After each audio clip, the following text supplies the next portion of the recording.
మూడవ డివిజన్ అధ్యక్షురాలు మరియు శ్రీకాళహస్తి దేవస్థానం పాలకమండలి సభ్యురాలు కొమ్మరి విజయమ్మకు మాతృవియోగం కలిగింది.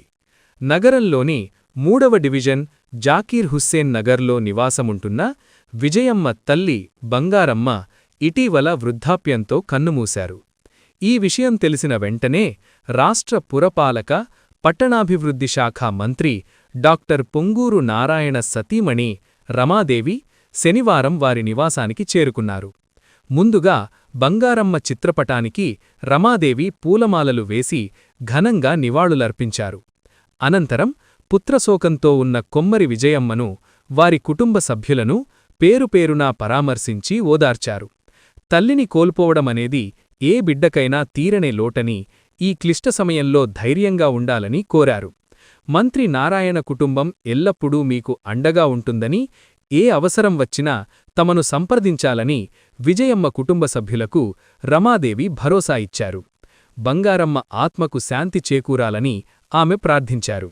ఈ కార్యక్రమంలో స్థానిక తెలుగుదేశం పార్టీ నాయకులు, మహిళా నేతలు మరియు వార్డు ప్రజలు అధిక సంఖ్యలో పాల్గొన్నారు.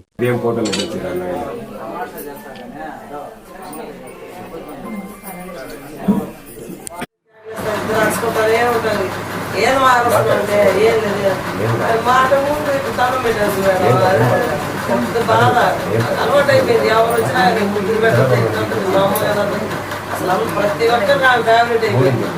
ఎవరు వచ్చినా కానీ అంత దగ్గరగా పిల్లలు ఈదు ఎవ్వరు ఏడవకూడదు, ఎవ్వరు ఏడవకూడదు.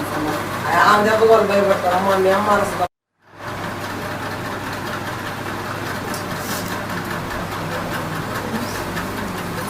నువ్వు ఏమైనా తింటా ఉండాలా? నువ్వు దిగులు పెట్టుకో మాకు. నువ్వు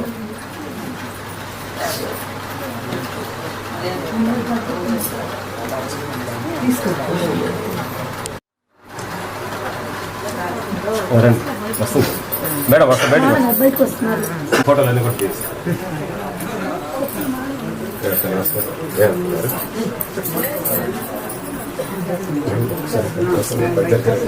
ఫోటోలు పోలేదు.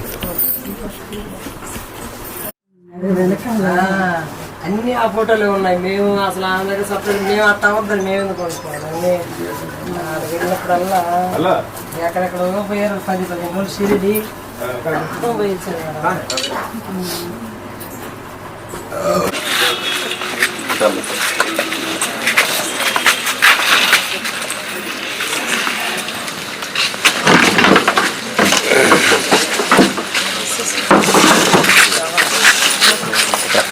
నువ్వు రావులే, ఇవన్నీ రావులే.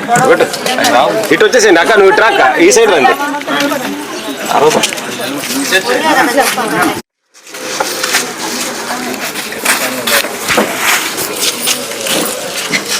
ఇస్లాం వాయిస్. మూడవ డివిజన్ మహిళా అధ్యక్షురాలు విజయమ్మ గారికి మాతృవియోగం జరిగింది. ఎవరు ఎంత వయసుకు వచ్చినా కూడాను అమ్మ అమ్మే. మనం ఏ వయసులో ఉన్నా, అమ్మ ఏ వయసులో ఉన్నా కూడాను అమ్మ లేకపోవటం, మాతృవియోగం అనేది చాలా బాధాకరమైన విషయము.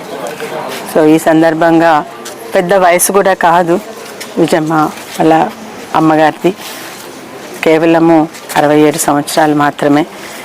కానీ ఈ విధంగా అనుకోకుండా జరిగిన ఈ బాధాకరమైన విషయము తెలిసి విజయమ్మని పలకరించడానికి ఇక్కడికి జాకీర్ హుస్సేన్ నగర్కి రావటం జరిగింది.